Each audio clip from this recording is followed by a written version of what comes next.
All right, that's us for episode 2 of General Chit Chat, and I'm joined today by Gillian and Chris from Metal for Life, which is a music support group for mental health. Yeah? Yeah. All right, guys, so how and why Metal for Life? How did you get started? Okay. Well, thanks for having us, Paul. Yes, sorry, actually, thank you very much for coming on, guys. Thanks for doing You're this. very welcome. We sort of feel like the guinea pigs here, but that's okay. Same. So, Metal for Life started 18 months ago, almost 18 months ago.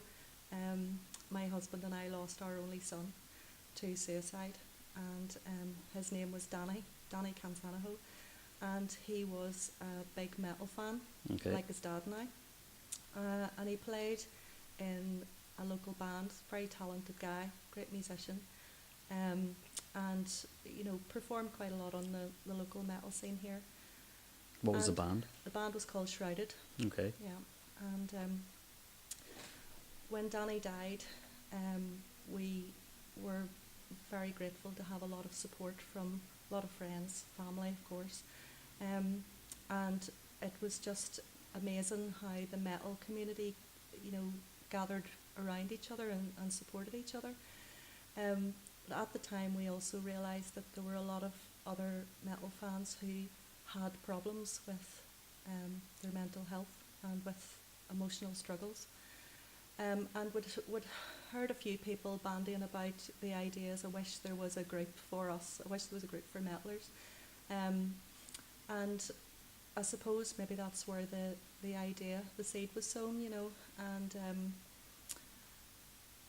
we just decided we can't do nothing, Danny, as I said, was our only child. He was 23 years old when he died, and you completely lose your whole sense of purpose, So to be able to find a way of helping other people who are going through similar problems, and I've had my own problems over the years with mental health too.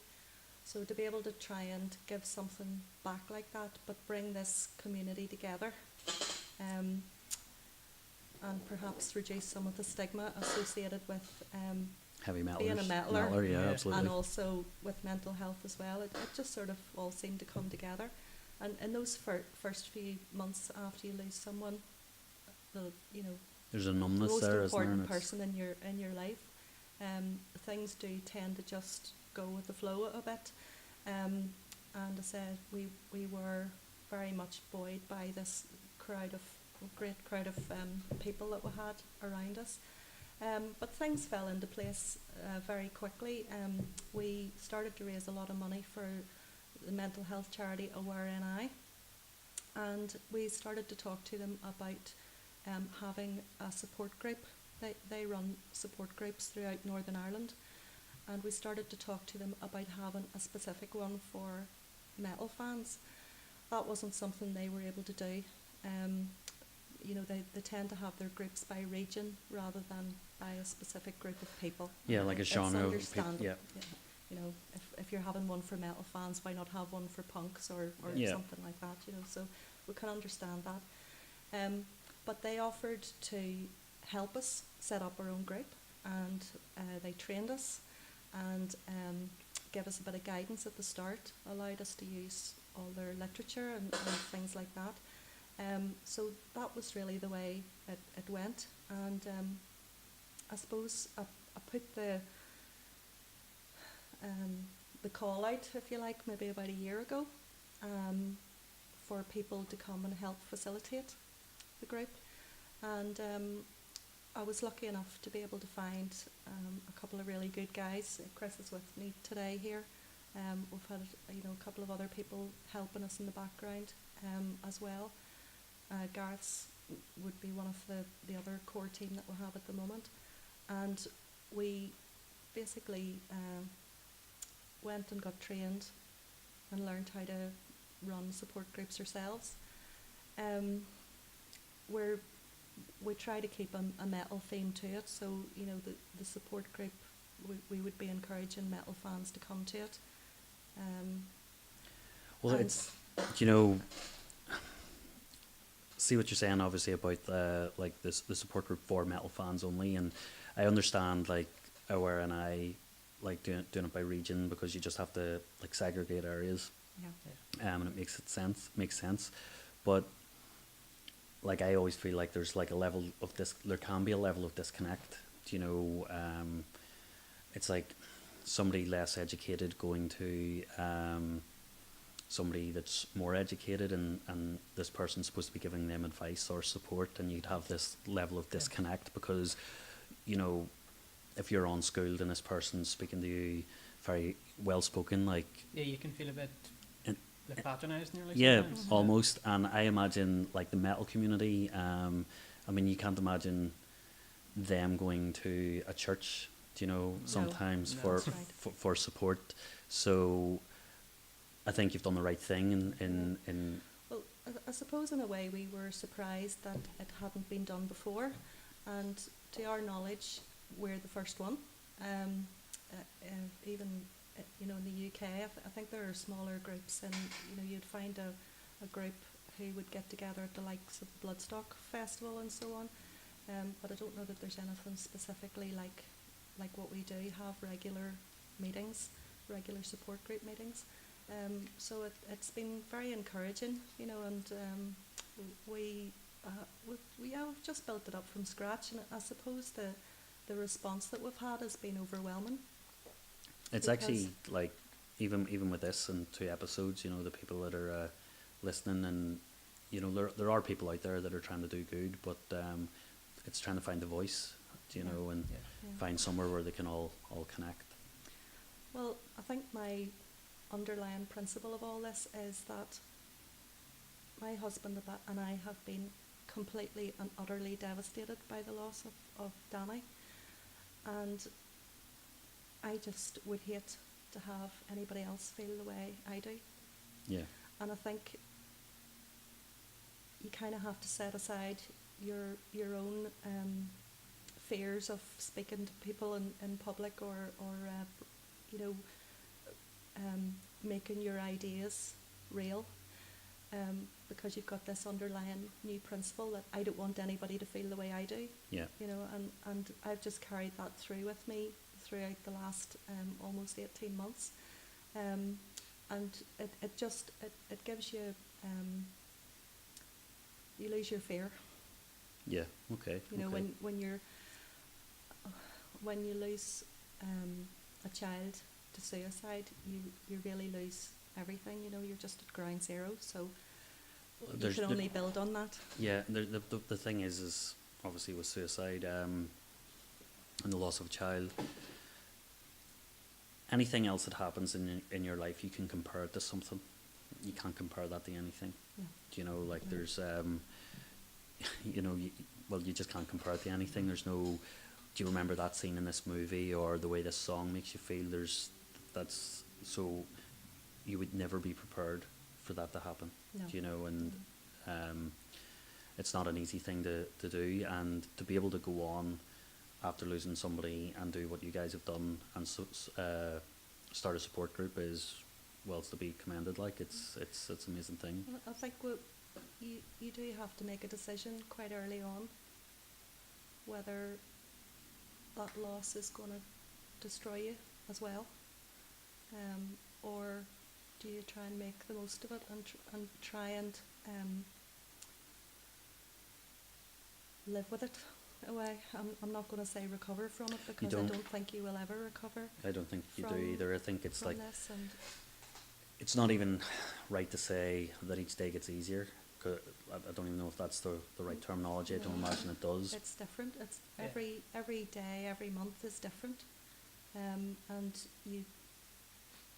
you're reminded of things, or you have thoughts that you've never had before, and I suppose in the first year you're very much numbed, you know, and shock protects you nearly, Yeah, you know, and I suppose there's thoughts and emotions that surface much further down the line than do at the time, you know. So it's very much a long-term process. As I said, we've been very lucky because we do have a big support network, family, friends. My husband and I are members of a motorbike club, BBB Motorbike Club, and they have been very helpful. The guys in the metal community have been amazing as well. We knew a lot of them before, Kind of you know, sounds when like it Danny was was still hand- around anyway. You know, and we're still very friendly with a lot of people that would have been considered to be his friend too. And we've all lost him. Do you know what I Yeah. mean? We have to remember that. And you know, Chris went to school with Danny as well, and I think the power of having all those people around you is really quite something to be, you know, for us to be S- proud of. See how many people that loved him, cared about him. Yeah. You know, and it's such a shame that he's not here to basically see, you know, recognize that. But I think it's what Dee was saying last week when he was on. You know, it's about the feeling of self-worth. You know, that people don't have, and it's you wonder how. Like, how can you not have that? Like, when you've got all these people around you that are, you know, that do love you, but somehow you You just can't see it. can't see it, yourself. It's part of the illness, isn't it? It is 100%, yeah, 100%. So support. What do you guys offer yourselves? And what is it the in terms of if somebody reaches out to you? So we would offer a confidential peer support group, usually 2 a month. These sort of take the form of aware and eyes groups. So it's people coming into a circle. They're talking about their feelings or how their week's been. They can just have a bit of crack. They can come and chat about whatever. We sort of also go by the people don't need to actually come and say anything. People can just come and sit and have a bit of company if they want. Then other than the sort of the main support groups would offer sort of education too. We try and do a sort of weekly-ish series of posts on like various mental illnesses or coping strategies, or we're doing one at the minute on how to basically get better sleep. Okay. And how important that is for maintaining good mental health. Yeah, absolutely, absolutely. You were talking about that on your last podcast, weren't you, about how important sleep was? Yeah, it's when you're deprived of it, like the ability to just feel good the next day is it's not there. Yeah. You Yeah. know, Your it's not thoughts there. change a lot Yeah. when you're sleep deprived, definitely. I think it's sort of part of the culture here too of oh, look at how little sleep I got, I'm great, and no. Yeah, I Give know. me 8 People. hours, no. Yeah, people celebrate this. I have I only get 4 hours a night. Look at Yeah. me, I'm functioning. So Yeah. you should function. And it's like, no, I'm on the Bill Hicks viewpoint on sleep, which is I need 8 a night and 10 a day. You know, so that's it. Like, I wish. wouldn't that be great? Wouldn't it be something? 10th of that would be super. Yeah, I know. So where are you? Where is your support groups? Where are they? So the Belfast support groups run from the Sunflower Bar in Union Street, and it's a great place. The guys that own it and work there have been really good with us, and we started off thinking we could maybe go in a couple of times, but it's actually become a regular venue for us, and we're very grateful to them. And we use, I don't know if you've ever been in the Sunflower, but they have an upstairs venue, like a small... It's like a Victorian tap house. It's great. Yeah, It's really nice. just for small sort of acoustic gigs. And of course nobody uses that on a Saturday afternoon, so it's private, which is important for a support group, and it's a wee bit out of the centre of Belfast, so you know, people coming and going. Yeah, there's not going to be too many. There's not going to be 100 people looking at them, you know. That's it. People are very nosy. I've noticed that about working in bars. You know, you see a Yeah. function on, and the people just walk in and go, "I just want to see what it's about." And it's like, I know. it's not for you, you know. That's right. So we've been we can't speak highly enough of the guys in the Sunflower. They've been great, and it's just a nice atmosphere. I think being in a bar, the bar itself isn't open while we have the support groups, but just being in that environment makes people quite relaxed. Okay. You know? So you say the And, bar's not open when you're doing the support group. So when is it during the morning or is it? It's- Usually it about us- lunchtime. Yeah, Okay. the bar would usually open sort of towards the tail end of a support group, just as we're coming out. So people would- they're usually bars usually open around what, half 11, 12. Yeah. So you so, guys. so So we people sort would of- sort of be coming in. Sort of start about 12 o'clock Yeah. till 2 Okay. would be the usual. Yeah. It varies, you know, it just depends what they're doing, if they have another event on, Okay. and so on. Yeah, and they're also very good for just sort of letting us, because of the nature of a support group, like sort of just at the point it ends, there's usually about 10 conversations that people are wanting to continue. So Sunflower are very good at just not coming up and turfing us out to let us sort of stay there if Mhm. needs be. So Yeah, that's absolutely. Great too. No, that's fantastic. Yeah, the support group as a group tends to become one-to-one sessions, you know, It doesn't, towards the like, end of it yeah, as well, yeah. which is fine. No, you but know, that's it. it's People are fine. linking up and becoming friends with Yeah. people, and Absolutely. that's important. You know, Mhm. you need to make connections, and That network is really important to us, you know, because there have been people who have come to our groups who haven't been outside the door sometimes for years, Yeah. Yeah. or you know they're very isolated for whatever reason, whether it's mental or physical illness, or whatever, and to be able to see them feeling relaxed enough to come to a support group, which is completely out of their comfort zone normally, and see them coming back time and time again is really rewarding for us and for them, Yeah. you know.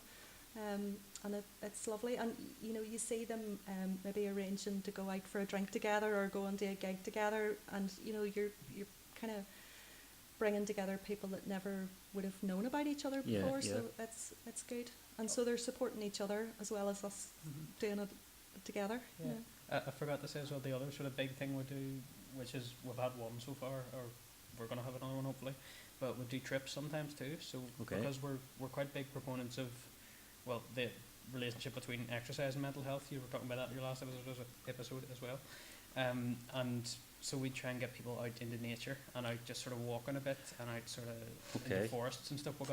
Did a trip to Tullymore. that's brilliant. I'm big into that actually. Yeah. Before I did this, my actual goal was I wanted to get a van and work alongside a charity or whatever, and maybe take people out in small groups of 6 and Yeah. just go for walks, because like, yeah, it's okay to go to the gym, Mhm. but that's a very It's a closed environment. Yeah. Very yeah. yeah, and everybody has this fear that people in the gym are looking at them, and Yes. Yeah. no, they're looking at themselves. Yeah. Like, you know, everybody's looking at themselves. It's Yeah. this is the fear that everybody has. It's, you know, I think I everybody's I mean, you would never find me in a gym, but I just wouldn't like that kind of thing. I know a lot of people really enjoy it. It's a huge industry here in Northern Ireland.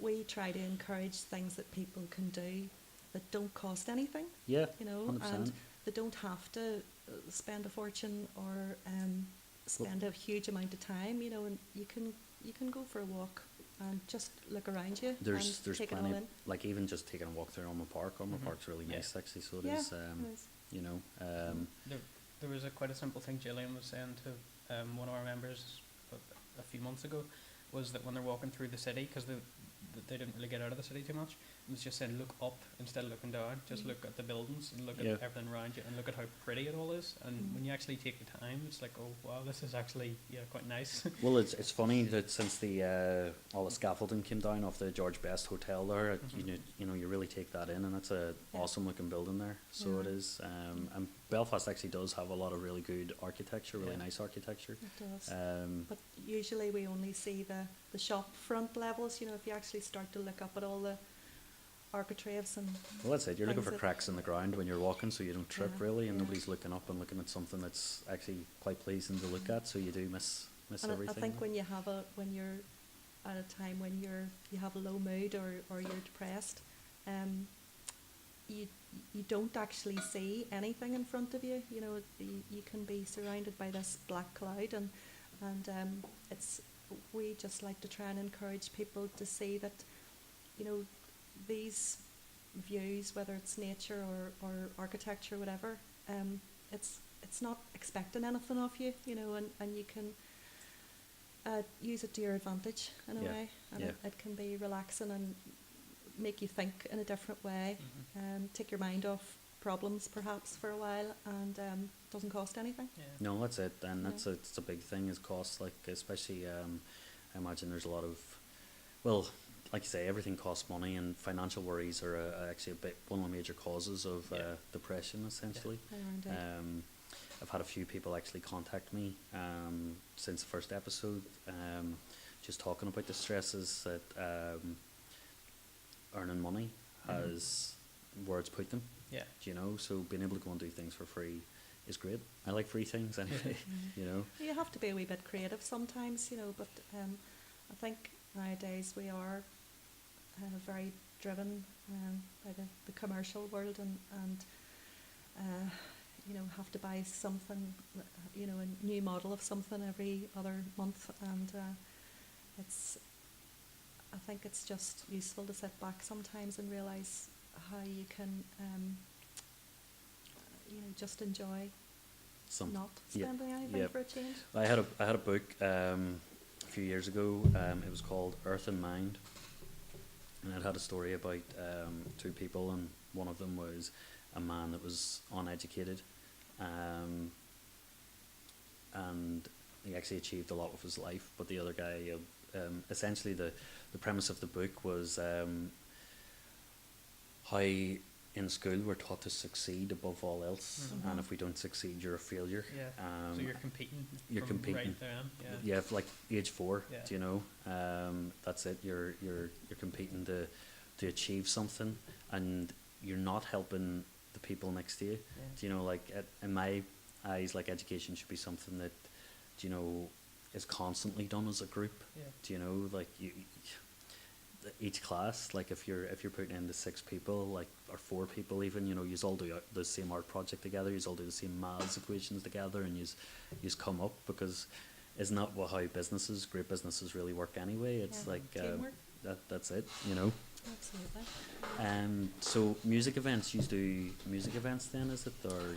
Well, there's obviously quite a big element of what we do, which involves awareness. So we're not only trying to raise awareness of the Metal for Life group and the service that we provide, but we're trying to raise awareness of that it's all right to talk about your mental health. It's all right to reach out when you need it. And I suppose maybe for us, particularly in the metal scene, we're trying to encourage people to look out for themselves when they need help, but also to look out for others too. So we have been lucky enough to have quite a big presence at a lot of the gigs in the last year, and you probably know a lot of the metal scenes, I suppose, quite lively now in Belfast, but a lot of the shows would take place in the Limelight and Voodoo, and there's a few other places. There's a new one there called the Foundry, or the Palm House, I think, as well, and a few other places like that. So we quite often get invited to the gigs. You know, people who like what we do, they appreciate the service we're providing, and they want us to come along, and it helps them, it helps us.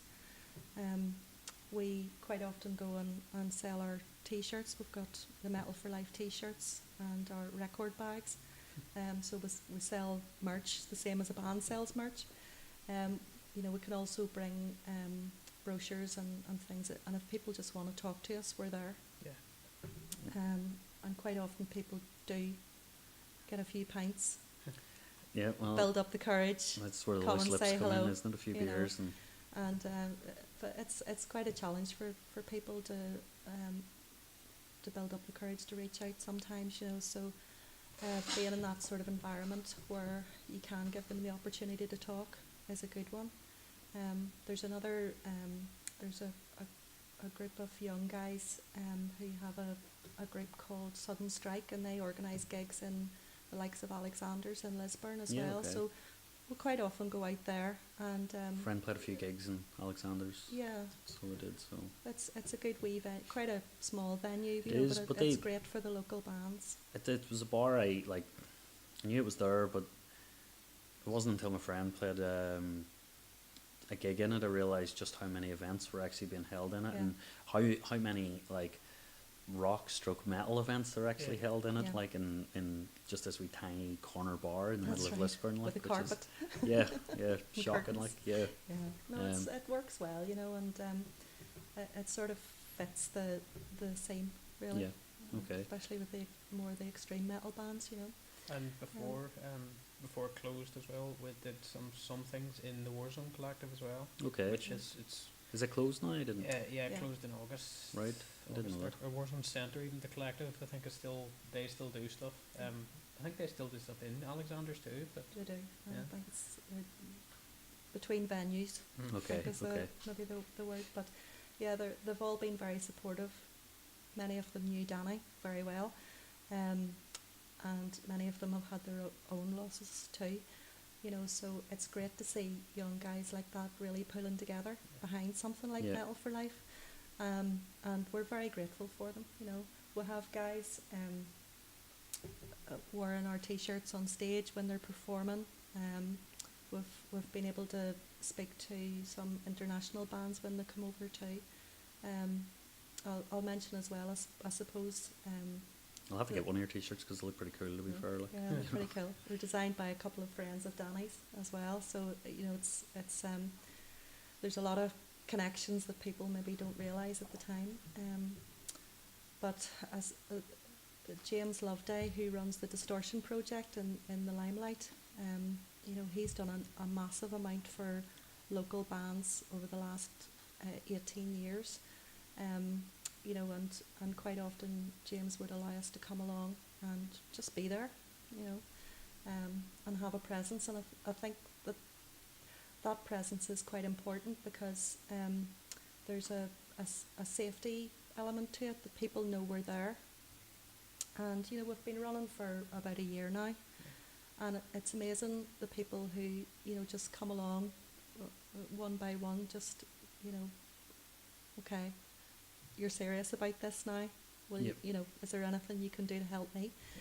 yeah.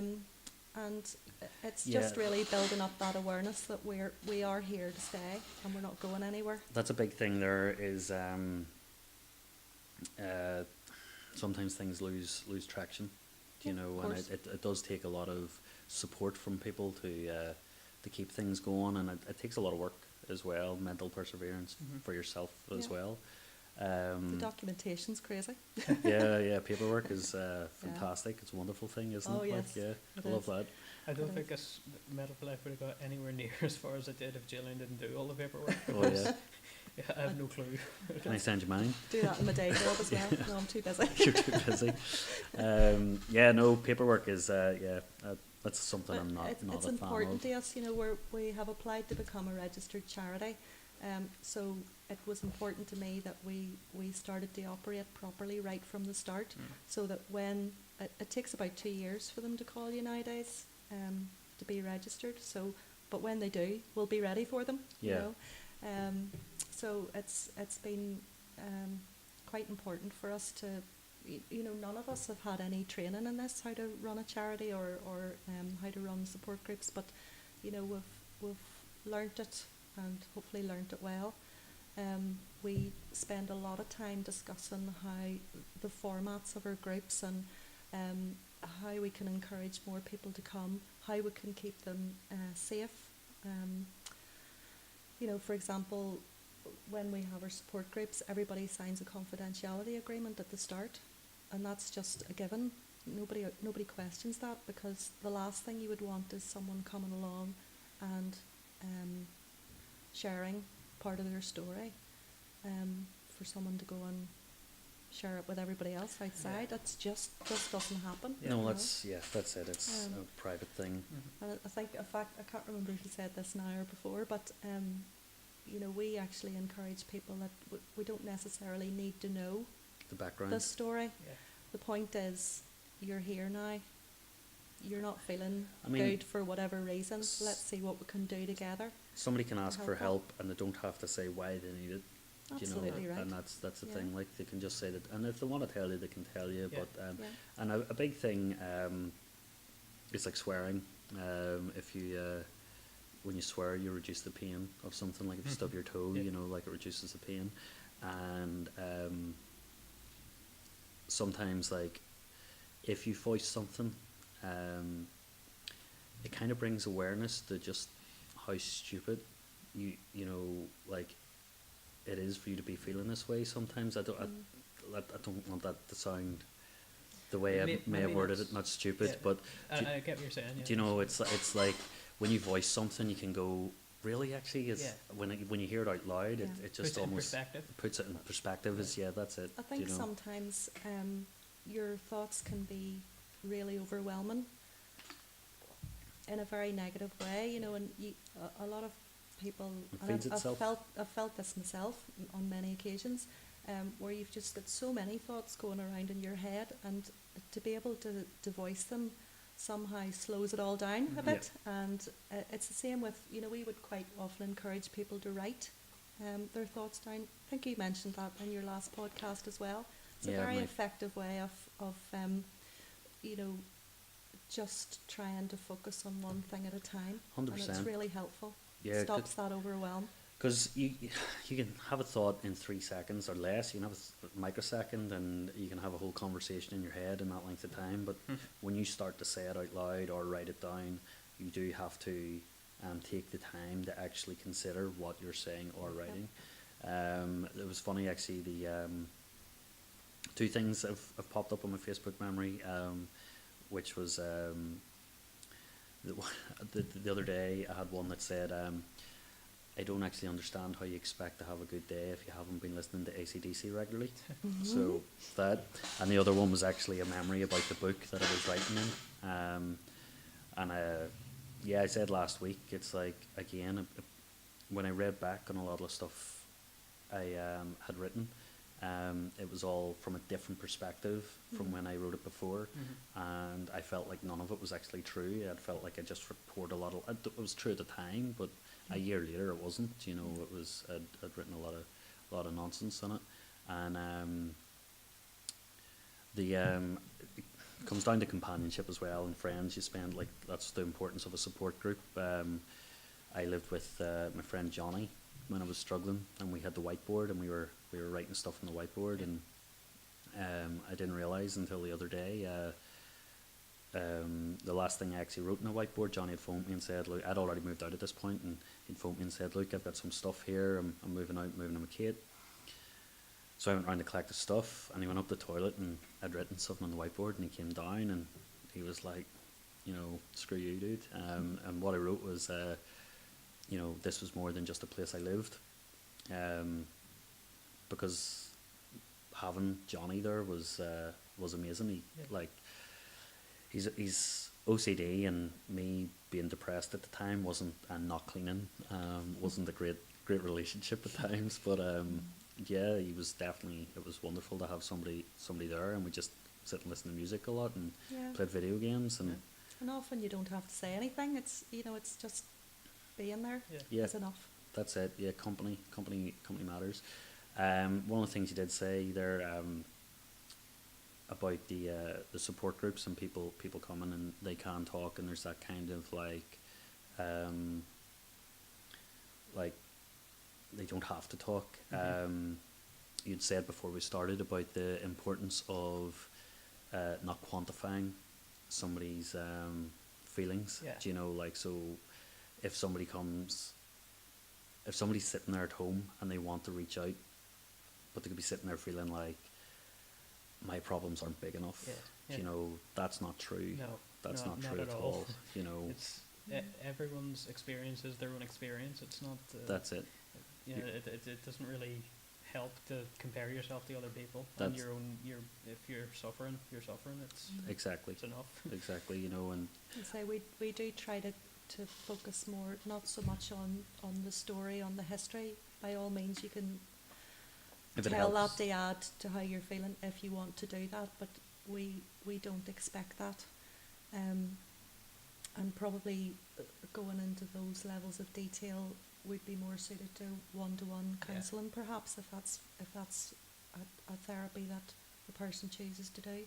do you have but, counsellors, or is that something you're working towards, or? No, we don't have counsellors.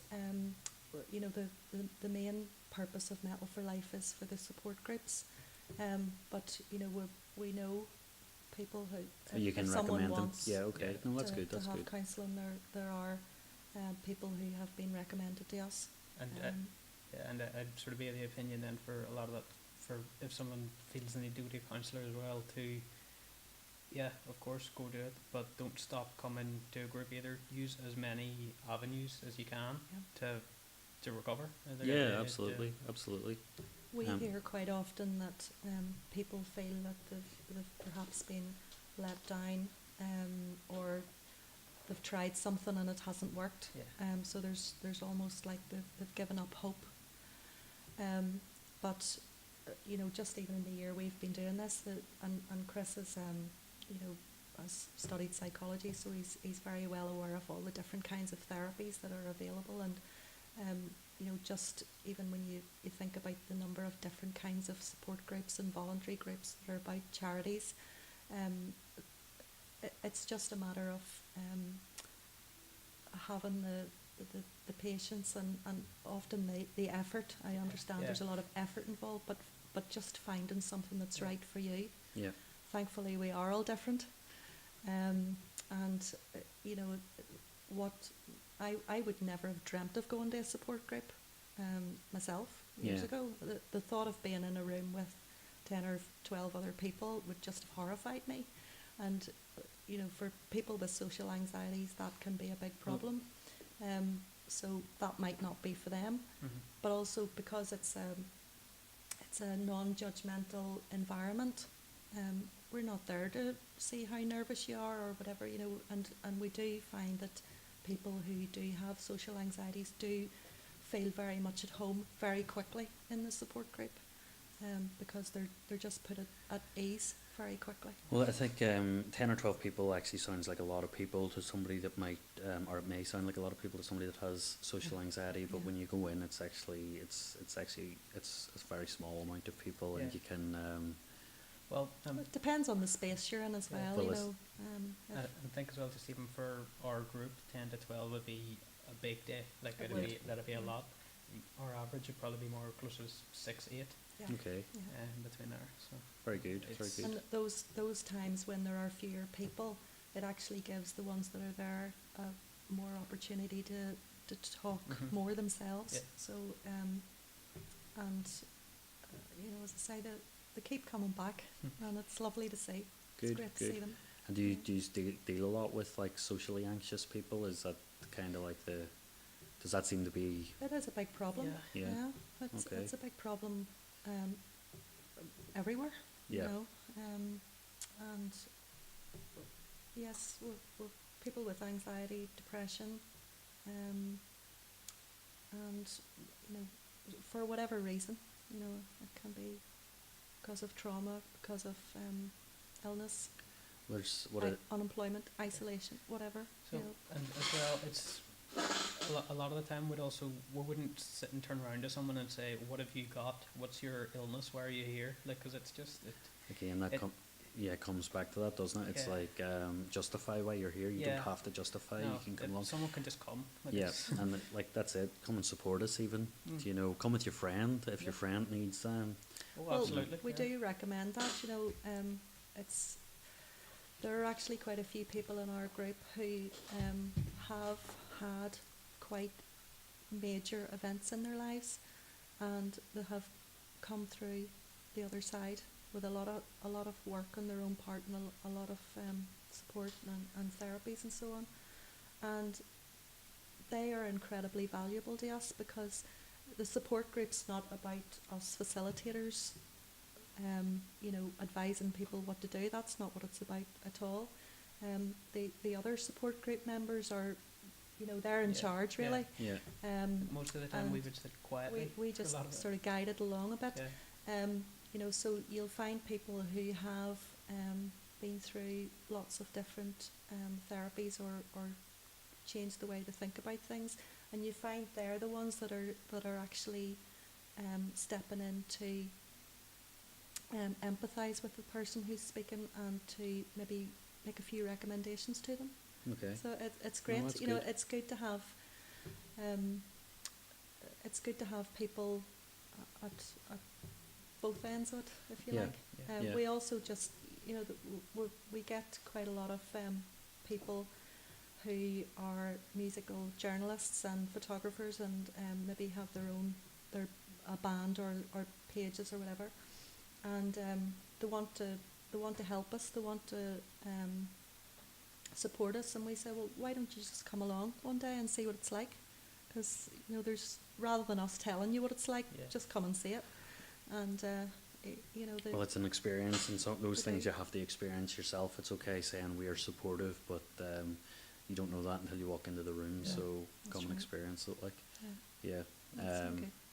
No, that's excellent. That's it's sounds like you are doing a good job. Anyway, Well, I hope do you know? so. You know, it's not all talk either. I mean, we try, as Chris said earlier, we try to be informative, educational, as well as supportive. And a part of the format of the support groups is to practice a bit of breathing.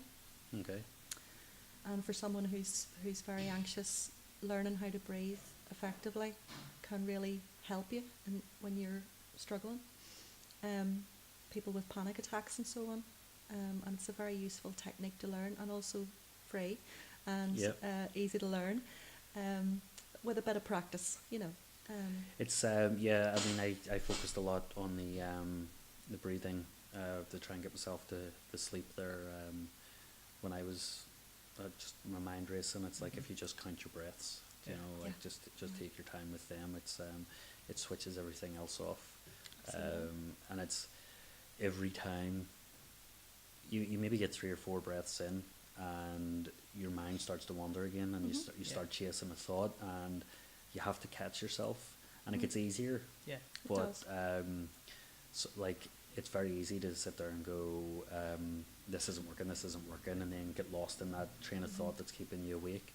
But you have to just constantly rein it in, Yeah. and eventually, you know, you'll focus enough on your breathing to just get to sleep, even Yeah. if that's the goal.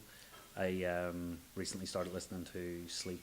I don't listen to them regularly, but like sleep hypnosis. Mhm. Oh, yeah. Mhm. And they're amazing. So Yeah, there's yeah. some Australian fella I listen to, Jason, and yeah, Yeah, right out. you got to get somebody with an accent you like, Yeah. don't you? Absolutely, absolutely. But yes, they are very effective. Yeah. They Yeah. really are. At the minute, we're sort of doing sort of tips on sleep as well, and just sort of getting yourself into a bedtime routine, and sort of the importance of that, and how you sort of unconsciously wind yourself down then, and it when you're actually practicing it, it does really, really work.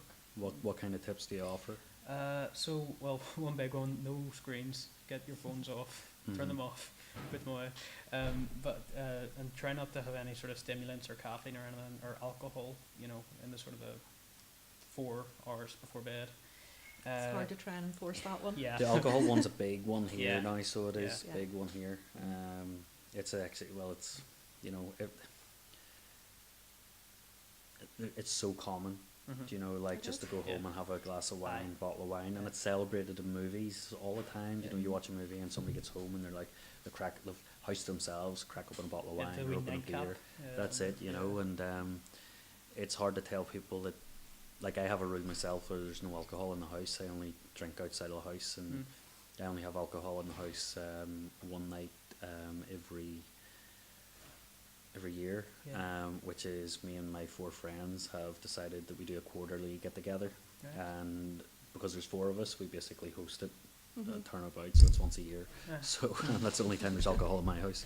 Okay. But yeah, sorry, no alcohol, no stimulants, no screens. No screens. If you can exercise a bit during the day, but not sort of right up to bed. So like, don't be going for a sprint and then going to bed, because you'll either completely crash, or your adrenaline will still be going and you'll be all over the place. Like even just having a proper temperature in the room, proper pillows, Nice proper pillow. proper bed sheets, nice mattress. Just sort of try and sort of wind yourself down for sleep, because there's the way Gareth, or he's the one sort of running our series at the minute on sleep, and he sort of keeps wording it as like it's like putting a baby to bed, because you have a whole routine for putting a child to bed, and why would you stop when you grow up? Yeah. Because it works. It So does. It does. shouldn't have a TV in your bedroom, and you Yeah. shouldn't turn your phone on, and Mm. that's it. Yeah, I agree with all that.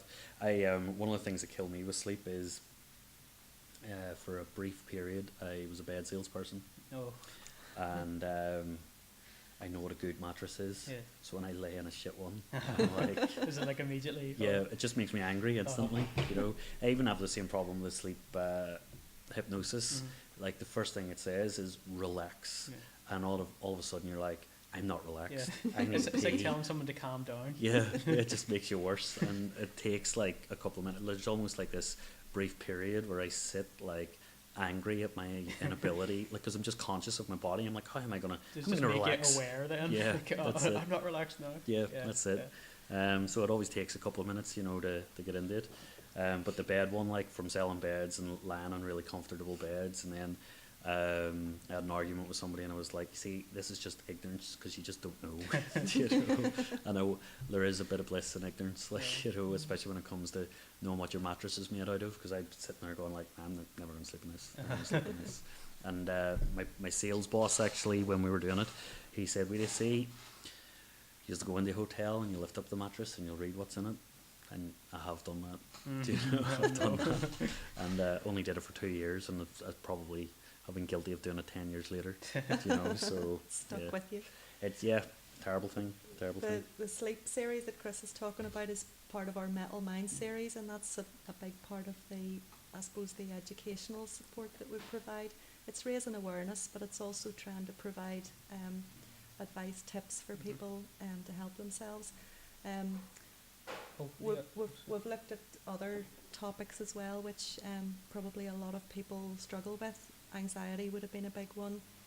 That was the first one we did, wasn't it? Yeah. And depression. And when we were doing depression, we also looked at suicide. We've looked at seasonal affective disorder. We're going to be looking more at social anxiety this year. Mhm. And you know, this is coming from requests from people. You know, we've had people asking about PTSD and things as well. So we're trying, the way they're formatted, we will try and be factual, you know, through a lot of the posts, but in between those will provide more helpful. So you're sort of trying to balance the negative with the positive. Yeah. And you know, really just trying to provide support that way. And it's been quite effective. Yeah. Good. I think people And have liked it. the other thing we try and do then with the Metal Minds as well is encourage the members to communicate a bit about things that work for them, Yeah. because it just helps get the group acting like a group. Yeah, rather than but communicate with people, tell you that's what Yeah. friends are supposed to do. You're Yeah. supposed to talk to each other, and that's what a support group's supposed to be. You're supposed to be going there to meet friends, and if you've got social anxiety and you're not really getting out of the house, your friend circle, I would imagine, has diminished slightly. Yeah. Unfortunately, Um, that's true. You know, because especially, well, it happens as you get older as well. I guess, you know, you get more responsibilities, or your friends get married off or whatever, and then you've got less people, and you know, where do you go? You know. I think people just fill their lives with so many things nowadays as well. It's hard to make time for everything. Yeah. Yeah. Is there? Sorry, actually, that's the thing. Is there an age bracket like that you seem to be dealing with? No, we don't so really usually- have very much criteria Yeah. at all. It usually would. I think we're like children and the like wouldn't really want coming to the groups No. just because that'd require police checks and the like. Yeah, yeah, but yeah. So adult. yeah. Yeah, but But with people there who are 21 and with people there that are in their 60s, sometimes, you know, it just depends. in their who sixties. comes and Wow, goes. that's cool. That's Yeah. cool. Once a metaler, always a metaler. Absolutely, 100%. You know? Yeah. So, yeah, it's wide and varied. We have another support group in Ballyclare as well, and you know, it's a completely different group of people. It's interesting, you know. I was very surprised when you said that to me at the start, that there seems to be this like heavy metal Yeah, like group centre in of the universe in Ballyclare. in Ballyclare. They've all moved from City Hall to Ballyclare. Is Yeah. that what That's you right. know? Well, we set up there really because we were lucky enough to get a small grant from the South Antrim Community Network, which provides grants from the Public Health Agency, and they have, you know, specific remits. They're looking for people to start up community groups in certain areas. Ballyclare was very handy for the majority of us, and we found a place that was suitable to do it. We knew that we had people there that would be interested in coming to a group there, so that's been quite successful as well. Yeah. Good. And good. who knows? I think there would be a plan to expand out to other towns and cities as well in the future. So Yeah, we'll keep it going. Lisburn would be another area that there would be quite a big metal base there as well. There is. I'm from Lisburn originally, and there does seem to be a lot of heavy metalers walking about the town. Yeah. But then I'm a lot of my friends' group would have kind of been in that area, so maybe I'm just seeing them because I know them. Mm-hmm. Yeah. You were saying there. We were talking about the suicide and the causes of it. Yeah. We're saying about the troubles. Mhm. Basically that's a reason for people feeling low. Or what seem to be other factors that are affecting people? Well, many and varied, but I'm just in Northern Ireland specifically, and I'm just going to try and recite what Siobhan said last night. So we were at an Understanding Suicide event last night, where one of the professors from Ulster University was speaking about suicide, and was saying that a lot of the reasoning behind why people choose to take their own lives is, well, like we said, the legacy of the Troubles. A lot of financial difficulties is a big issue. Things like just not feeling that they belong somewhere. Okay.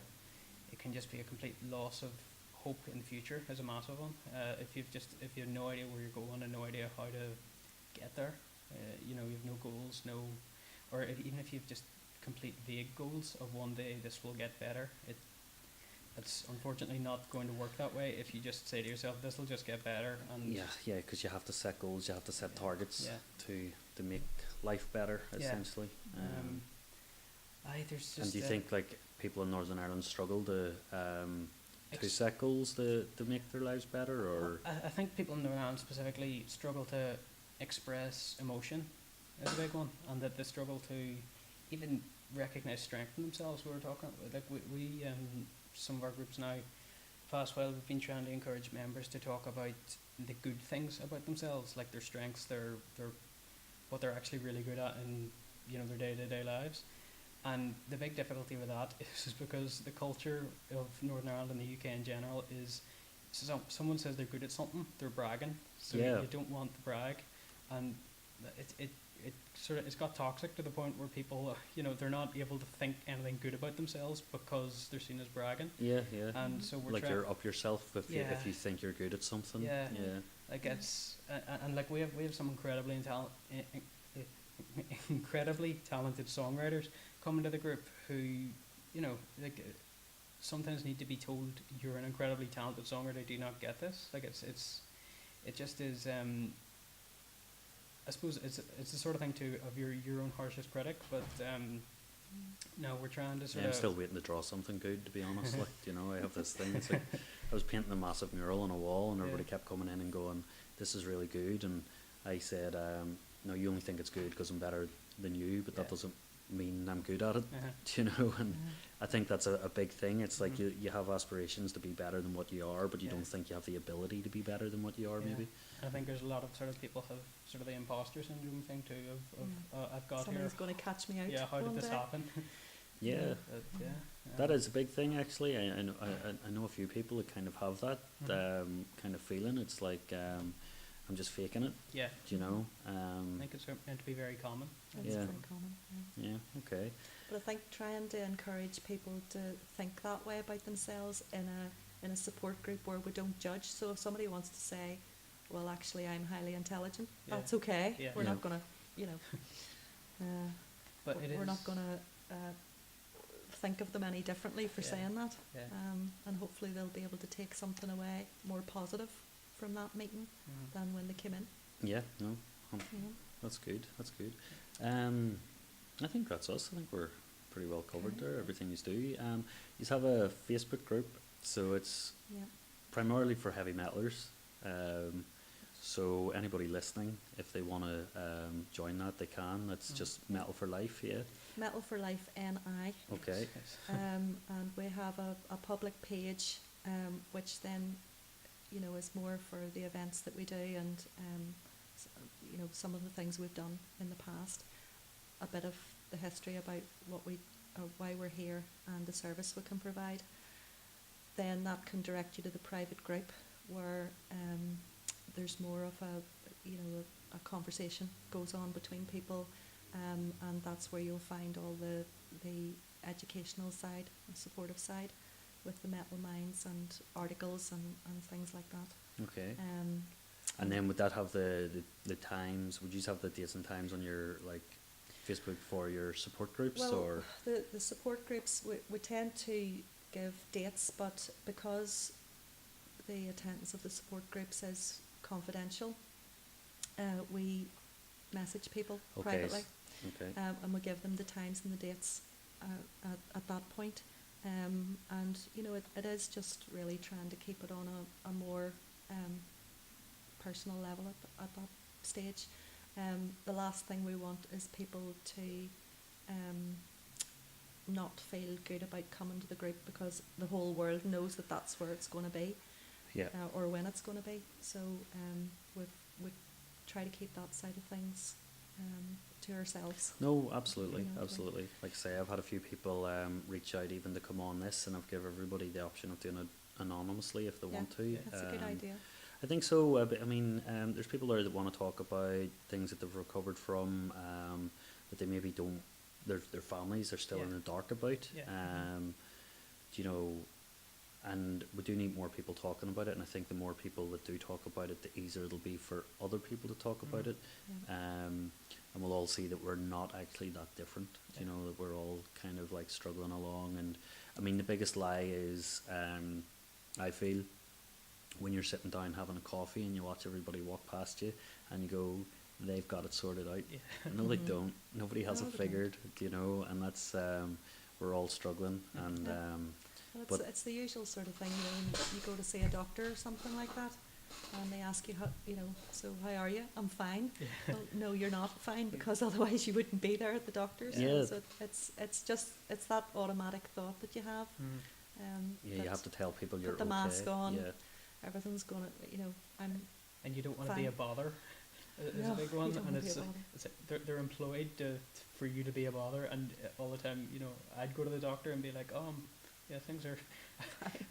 Like I went with a chest infection at the start of a few months ago, and was sort of I have a bit of a cough, and I could barely breathe. I Yeah, have yeah, a bit yeah. of a cough. Yeah, it'll be all right. Don't worry about it. I don't even know why I'm here. But that's interesting. We talk about this amongst ourselves in the group as well. That if you do have something physical wrong, you wouldn't think twice about going to a doctor, and Definitely not. you wouldn't ignore a broken arm or something like that. So it would be great for more people to get on board the same idea, the same concepts with mental illness, Yeah. emotional struggle as well. So. I'm a big believer in the whole. Obviously, you've said about the exercise side of things. So I'm I try to watch what I eat a considerable amount. My sister actually gives off to me quite a bit because she's like, "Do you even enjoy food?" And I'm very careful about. I reduce my sugar. I don't drink fizzy juice. I read a book a few years ago. I think I mentioned it in the last podcast, which was the Optimum Nutrition Bible, and they talk. They have a segment in it about the effects of eating certain foods causing depression Right. and mental health issues. And it's recently come out now that 80% of the dopamine and serotonin produced in the body is actually produced in your gut. Oh yeah, there's definitely a mental physical connection. Yeah. It's they're not two separate things. That's it. So Yeah. you do kind of maybe people listening are gonna they're not gonna be too fussed about the fact that they can't have a chip buddy for breakfast every morning or whatever. But yeah, it's I try to practice a holistic approach to my well-being, and I think it's working. I have a funny thing people it's talking about like social anxiety. My boss and one of my bosses in the Garrick had said about me. I've said I was worried about doing the podcast because I'm not very good at talking with people, and everybody that I've said that to has laughed at it, and they're I'm like, just about to. yeah, you know, and it's like you could talk to anybody, and I'm like, I can talk at people. I'm not very good at listening and constructing conversation. And one of the things I do, and I didn't realize it was a thing until just this week, where people with social anxiety actually just keep talking to Yes. deal with the fact that they're actually nervous. Yeah. And that's something I actually do quite a lot. I end up like caught up in this like conversation where I'm like, you know, listen to how smart I am. I listen to all this stuff I know, and then I walk away and I haven't asked a question. Yeah. It's quite common, and I think you're filling the gaps so that nobody else does in Yeah. a way. Yeah, Yeah. it's quite It, common. it is. I imagine it is. Well, I don't know. I've never heard anybody do it to me, but you know, yeah. Okay, so you have a. So yes, you can find us. We do have a website as well, which is www.metalforlifeni.co.uk. That links you to all of our Facebook pages. There's a lot of information there about who we are, Okay. the service we provide, and how people can help if they want to help promote us or do a bit of fundraising and things like that. They can help us that way. There's a shop on there. You can buy yourself a shirt if you want, and you know it will link you through to these private Facebook groups and things if you want. There's an email address on there for contacting us as well. I suppose one thing that we would say is that we're not a 24/7 service. You know, we're not an emergency service, and I think we have to make that very, very clear. We're certainly there to be able to provide you that support, but you know, if you're in desperate need, at risk of harming yourself, or you know someone who's at risk of harming themselves, contact the emergency services. And if you're in crisis, there are great organisations like Lifeline, who provide a 24/7 service. And you know, nowadays they, as I said, Lifeline's not just for crisis. You know, they are there, but you don't have to speak to anybody. You don't have to call in and see someone. That can talk to you. They can text message you if that's what you prefer to do. A lot of people don't like talking, or find it difficult. So messaging phone people calls is themselves easier. can be even very, like, I know a lot of people can't even order a pizza on the phone. You know, so You know, so having that ability to be able to communicate with someone by message is actually a very powerful thing. You know, but the likes of some of these organisations and bigger charities and the likes of Lifeline can, depending on your circumstances, can offer you a series of one-to-one counselling, for example, which might be a quicker route than going through the GP. okay. Those kind of things, you know, so it's worth keeping all of those things in mind and encouraging people to understand that there is something out there for you Okay. when you need it. Well, I'll put the links for Lifeline, and I'll put the links for yourselves on the description box of the podcast. Great. Great. Thanks very much. No problem, Gillian. Thank you very much for I just coming want on. to say as well, it's very brave of you to do something like this and to run a series of podcasts that you know we're talking about big issues here for a lot of people, and what you're doing with the tattoos for you know, supporting people who the self-injury, have self-harmed is an amazingly powerful thing and very supportive for those people, and I just want to thank you for doing that.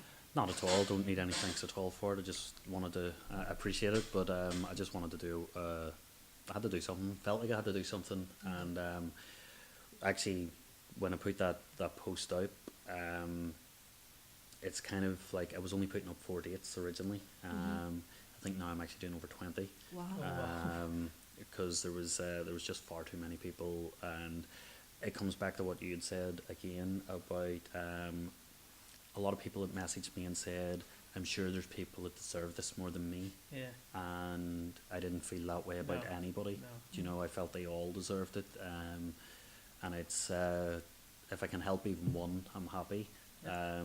But I'm going to try and do them all, which I've actually started. I had to start a GoFundMe, which I really didn't want to do. Actually, I was very. I was in two minds about it, but it's Mhm. just Yeah. the cost of supplies for 20 dates is actually it's Yeah. no, it costs a bit of money, but Well, that's great, and she said, you said this in your podcast last week as well, that having people in your chair, they're able to talk to you and maybe tell you, feel comfortable enough to be able to talk to you in this environment, and it can't ever be underestimated.